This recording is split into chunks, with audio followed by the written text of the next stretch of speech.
1945, c'est l'année où le dictateur a tout perdu. Benito Mussolini avait promis la gloire et l'empire à l'Italie. Au lieu de cela, il a apporté la ruine et les bombes. Dans les derniers jours de la guerre, le peuple italien a décidé de rendre sa propre justice. Le pouvoir absolu s'est évaporé en quelques heures. Ce n'était pas une fin discrète dans un bureau feutré, c'était une exécution publique et brutale sous les yeux du monde entier. Comment un seul homme a-t-il pu hypnotiser une nation entière? La réponse tient en un mot, le chaos. Au début des années 20, l'Italie s'effondre. Les cicatrices de la Première Guerre mondiale sont encore ouvertes.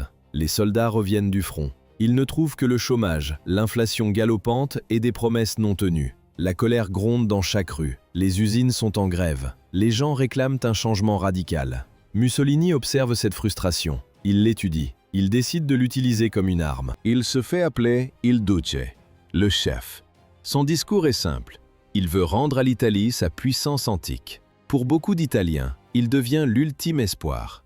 Octobre 1922. Mussolini lance la marche sur Rome. À l'image, des milliers d'hommes vêtus de chemises noires. Ce sont les fascistes. Ils défilent en rangs serrés dans les avenues de la capitale. Le gouvernement en place hésite, il tremble. Le roi Victor Emmanuel III finit par céder. Il remet les clés du pouvoir à Mussolini. Le monarque espère ainsi acheter la stabilité du pays. À première vue, l'ordre revient. Mais en réalité, la liberté disparaît. Au début, le changement est visible. Les trains arrivent enfin à l'heure. Les rues redeviennent sûres. Mussolini lance des chantiers colossaux. Il fait construire des bâtiments monumentaux en marbre. Il multiplie les discours enflammés depuis les balcons. Mais derrière la façade, le contrôle est total. La situation s'est accélérée. Le régime verrouille tout. Mussolini prend possession des journaux, des programmes scolaires et de la radio. Il ne veut pas seulement diriger le pays, il veut posséder la pensée de chaque citoyen. L'opposition est traquée, les voix dissidentes s'éteignent. Le piège s'est refermé sur l'Italie. L'histoire s'est arrêtée là pour la démocratie. Fin des années 30, la soif de gloire de Mussolini devient hors de contrôle. Diriger l'Italie ne lui suffit plus. Son projet est clair. Bâtir un empire immense s'étendant de l'Afrique à la Méditerranée. Son modèle est l'Empire romain. Il veut la même puissance, le même territoire, la même peur chez ses voisins. Pour lui, la guerre est le seul moyen de rendre à l'Italie sa grandeur disparue. Mais ce rêve de conquête va se transformer en une série de massacres. Octobre 1935, le dictateur donne l'ordre. Des centaines de milliers de soldats italiens franchissent la frontière de l'Éthiopie. C'est l'un des rares pays africains encore indépendants.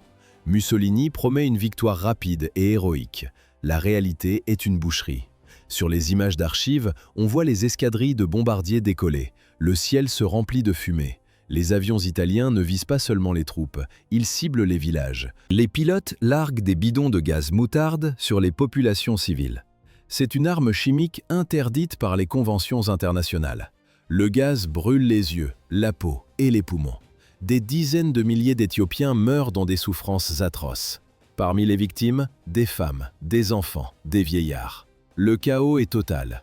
L'empereur Haïlé Sélassie abandonne son palais et part en exil. Il se rend à Genève pour demander l'aide de la Société des Nations. À la tribune, il prévient le monde du danger. Les diplomates écoutent. La Société des Nations condamne l'agression. Elle vote des sanctions économiques pour asphyxier l'Italie. Mais à première vue, ces mesures semblent strictes. En réalité, elles sont inutiles. Les sanctions sont trop faibles pour arrêter les chars. Le pétrole continue d'arriver dans les ports italiens car il n'est pas interdit. Les machines de guerre ne tombent jamais en panne sèche. Plusieurs pays continuent même leurs échanges commerciaux en secret. Le résultat est inévitable. Mussolini prend le contrôle total de l'Éthiopie. À Rome, la foule exulte sur les places publiques. Le dictateur se croit invincible. Mais le prix à payer est colossal. L'Italie se retrouve isolée diplomatiquement. Les grandes puissances commencent à voir en Mussolini un homme dangereux et imprévisible. La situation s'aggrave. Ce n'était que le début de l'escalade vers un conflit mondial. L'histoire a pris un tournant irréversible. 1936. Cette année-là, Benito Mussolini se rapproche d'Adolf Hitler. Les deux dictateurs forment un partenariat stratégique. À l'image, deux hommes qui se serrent la main devant des foules en délire. Ils admirent la force brute. Ils partagent une vision commune, la conquête totale et le contrôle absolu des masses. Cette amitié devient officielle en mai 1939. Les diplomates signent le pacte d'acier. Le document est clair. L'Italie et l'Allemagne se promettent un soutien militaire total dans n'importe quel conflit. À cet instant précis, le destin de l'Italie est scellé. Son futur est lié à celui de Hitler. La Seconde Guerre mondiale éclate en septembre 1939. Mussolini observe. Il reste en retrait. Son plan est simple, attendre de voir quel camp prend l'avantage. Mais les victoires allemandes s'enchaînent. En quelques mois, Hitler conquiert la majeure partie de l'Europe. Mussolini ne veut pas laisser passer sa part du gâteau. Le 10 juin 1940, l'Italie déclare la guerre à la Grande-Bretagne et à la France. Mussolini prévoit un triomphe rapide. La réalité est brutale. L'armée italienne n'est pas prête pour une guerre moderne. Sur le terrain, les faits sont accablants. Les soldats portent des fusils obsolètes. L'entraînement est insuffisant. Les blindés sont trop légers, presque inutiles face aux canons adverses. Les avions sont dépassés par la technologie alliée. La logistique s'effondre, les munitions manquent, les radios tombent en panne. En Afrique du Nord, les troupes italiennes reculent face aux Britanniques. En Grèce, l'offensive devait être un éclair. Elle devient un désastre complet. Les troupes grecques contre-attaquent avec une violence inattendue. Hitler doit intervenir. Il envoie la Wehrmacht pour sauver Mussolini du naufrage. C'est une humiliation mondiale. La faiblesse de l'Italie est désormais exposée aux yeux de tous. À l'intérieur du pays, la vie quotidienne devient un enfer. À partir de 1942, les bombes alliées s'abattent sur les villes italiennes. On entend les sirènes jour et nuit. Les usines cessent de produire. L'économie s'arrête net. Dans les rues, les étagères des magasins sont vides. On voit des files d'attente interminables devant les boulangeries. Les familles patientent des heures pour quelques pommes de terre ou un morceau de pain noir. Des soldats reviennent du front. Ils sont en loques.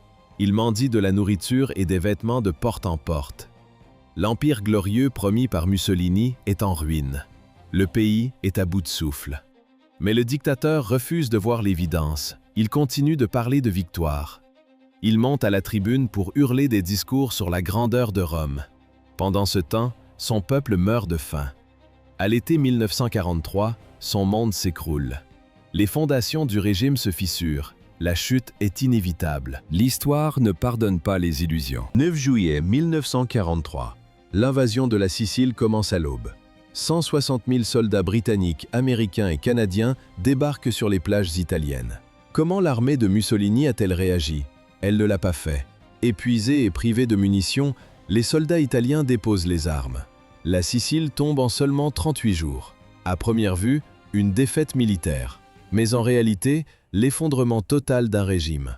La panique gagne Rome. Les bombardiers alliés survolent la capitale et larguent des tonnes d'explosifs.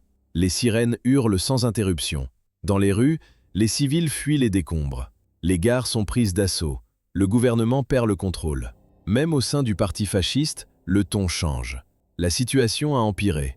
Mussolini est physiquement brisé. Ses proches notent son teint pâle et son regard vide. Il ne dirige plus rien. Les lignes de front s'écroulent les unes après les autres. Le dictateur décide de jouer sa dernière carte. 24 juillet 1943. Mussolini convoque le Grand Conseil fasciste à Rome. Il s'attend à un soutien total. Depuis 20 ans, personne n'a osé lever la voix contre lui. La salle est glaciale. Les membres du Conseil évitent son regard. Mais cette nuit-là est différente. Les visages sont fermés. Un par un, ses plus hauts responsables prennent la parole. Ils ne demandent plus, ils accusent. Ils parlent des soldats morts sans chaussures, des villes rasées et de l'alliance avec Hitler. Les débats durent des heures, la tension est palpable. Sur les visages, on lit la peur, puis la colère. Les anciens alliés deviennent des juges. Ils passent au vote pour retirer le pouvoir au Duce. Le résultat tombe comme un coup près. 19 votes contre lui, seulement 7 en sa faveur. Le silence s'installe dans la pièce. Mussolini est pétrifié. Son autorité vient de s'évaporer en une seule séance. Il n'y avait pas de retour en arrière. Le lendemain, 25 juillet, Mussolini quitte ses bureaux. Il monte dans sa voiture pour rejoindre le roi Victor Emmanuel. Il croit encore pouvoir négocier. L'histoire s'est arrêtée là. Le troisième homme s'attendait à un soutien. C'est l'inverse qui s'est produit.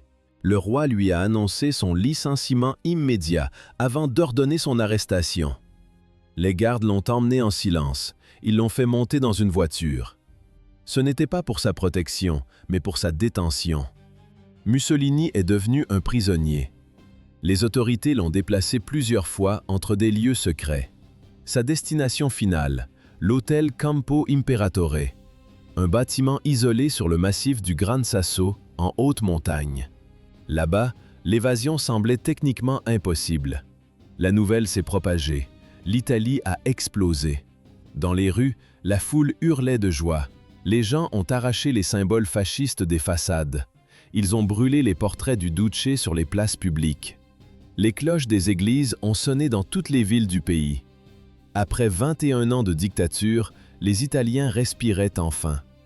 Le régime fasciste s'est effondré en une seule nuit. Ce système tenait par la peur, la censure et la violence. Tout a disparu. Mais la chute de Mussolini n'a pas arrêté les combats. La guerre continuait.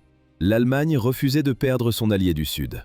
Adolf Hitler a appris l'arrestation de Mussolini. Il était furieux. Pour lui, c'était une trahison du roi d'Italie. C'était aussi une menace directe pour ses plans militaires. Hitler voulait récupérer son partenaire. Il a ordonné une opération de sauvetage immédiate. L'erreur n'était pas permise.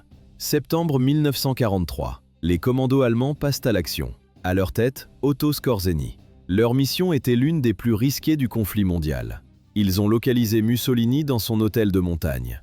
Le site était protégé par des sommets escarpés et des centaines de soldats italiens armés. À l'image, des planeurs silencieux déchirent le ciel. Les hommes de Skorzeny ont fait atterrir leurs appareils juste devant le bâtiment. Les patins des planeurs ont labouré le sol rocailleux à quelques mètres des gardes. Le silence de la montagne a été brisé par le bruit des bottes sur le béton. Le coup de main venait de commencer. 12 septembre 1943. Pas un seul coup de feu n'a été tiré. Les parachutistes allemands ont pris l'hôtel d'assaut en quelques minutes. À l'intérieur, ils trouvent Benito Mussolini. L'homme est vivant, mais son corps est frêle. Son regard est celui d'un homme confus. Pourquoi cette opération risquée? Hitler ne pouvait pas laisser son allié aux mains des rebelles. Mais ce n'était pas un acte d'amitié, c'était un calcul politique.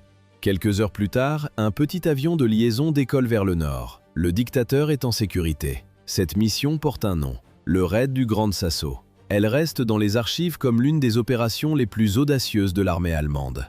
Sur les photos d'époque, on voit Mussolini monter dans l'appareil, le visage marqué par l'épuisement. Pourtant, ce retour n'est pas synonyme de liberté. Hitler place son allié à la tête d'un nouvel État dans le nord de l'Italie. C'est la République sociale italienne. On l'appelle aussi la République de Salo, du nom de la petite ville située près du lac de Garde où se trouve la base du pouvoir.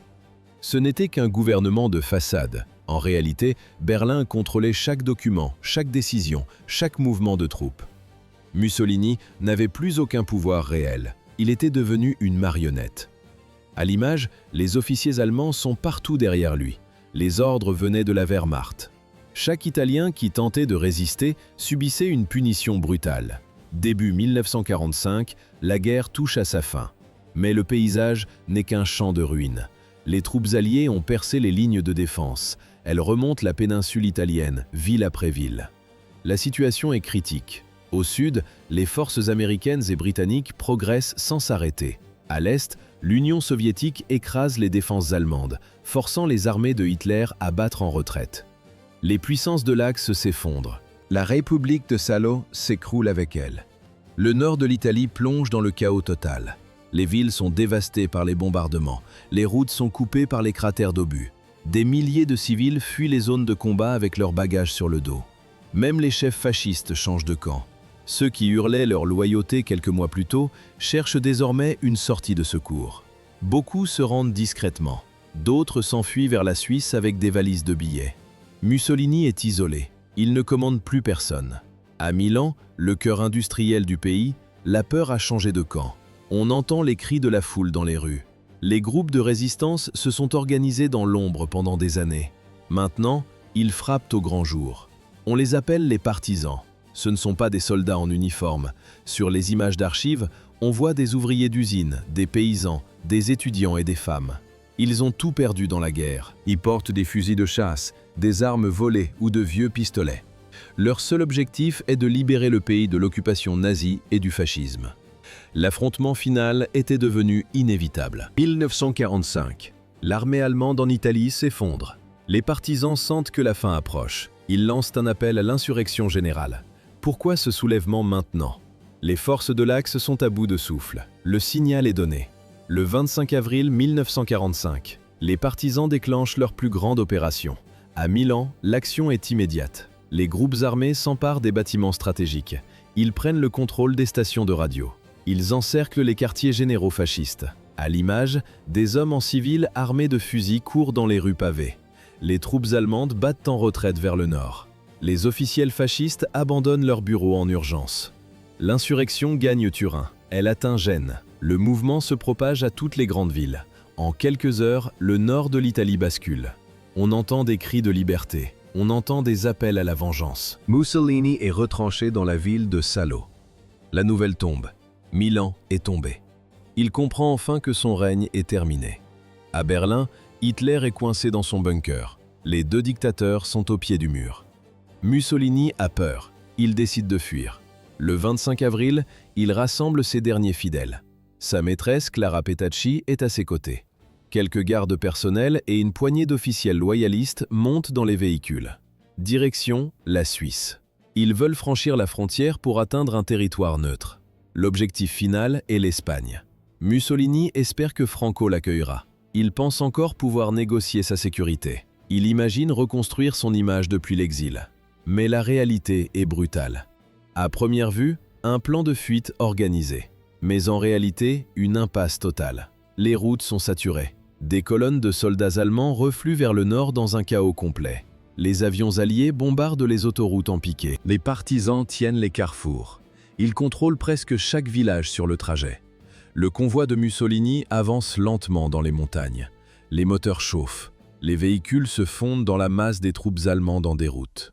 Sur les images d'archives, on voit des camions bâchés sous la pluie.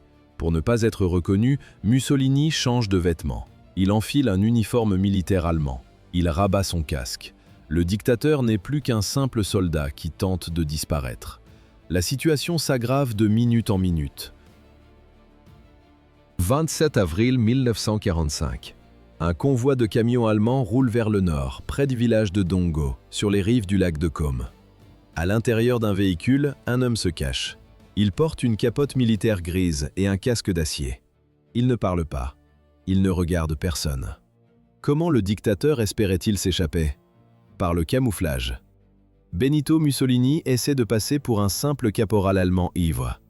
À ses côtés, Clara Petacci refuse de le lâcher. Elle a laissé sa famille et sa sécurité derrière elle pour suivre cet homme jusqu'au bout. Soudain, la route est bloquée. Des hommes armés surgissent des bois. Ce sont les partisans de la 57e brigade Garibaldi. Ils fouillent chaque camion, vérifient chaque visage. Ils cherchent des fascistes en fuite. À l'image, un partisan écarte la toile de la bâche. Il remarque un homme prostré au fond du camion. Le soldat semble trop nerveux pour un simple sous-officier. Les résistants le tirent hors du véhicule. La vérité éclate instantanément. C'était Mussolini. La stupeur est totale. Depuis 20 ans, son visage est affiché sur tous les murs d'Italie, sculpté dans le marbre et imprimé dans tous les journaux. Mais l'homme qui se tient devant eux n'a plus rien d'un chef d'État. Sur la vidéo d'archives, on verrait ceci. Son uniforme est couvert de poussière. Son visage est livide. Ses yeux, autrefois sombres et autoritaires, sont remplis d'une peur évidente. Il ne crie pas, il ne donne plus d'ordre. Clara Petacci reste collée à lui. Elle tremble, mais elle ne recule pas. Les partisans les emmènent vers une petite ferme isolée dans le village de Giulino di Mezzegra. La nuit tombe sur le lac, elle est glaciale. À l'intérieur de la bâtisse, le silence est lourd. Mussolini et Petacci sont assis dans une pièce sombre. Ils savent que les routes sont coupées et que les Alliés approchent. Il n'y a plus d'issue possible. À l'extérieur, on entend le bruit des bottes sur le gravier. Les partisans discutent à voix basse. Le débat est violent. Certains demandent un procès régulier pour respecter la loi. Mais la majorité réclame une justice immédiate. Personne ne peut oublier 20 ans de dictature. Les événements se sont alors accélérés. 28 avril 1945, le jour du règlement de compte final. Pourquoi organiser un procès? Pour les résistants, la justice légale ressemblait à une forme de pitié. Ils voulaient une réponse brutale à des années de souffrance. La décision est tombée à l'aube, l'exécution immédiate. Mussolini sort du bâtiment sous escorte. Son visage est marqué par la fatigue. L'homme est brisé. Clara Petacci refuse de le lâcher. Elle s'accroche à son bras et supplie les gardes de rester avec lui jusqu'au bout. Les partisans les poussent vers un mur de pierre. L'endroit est précis, près d'une grille en fer, à la sortie du village. Aucun discours, aucune formalité administrative. Le silence est total.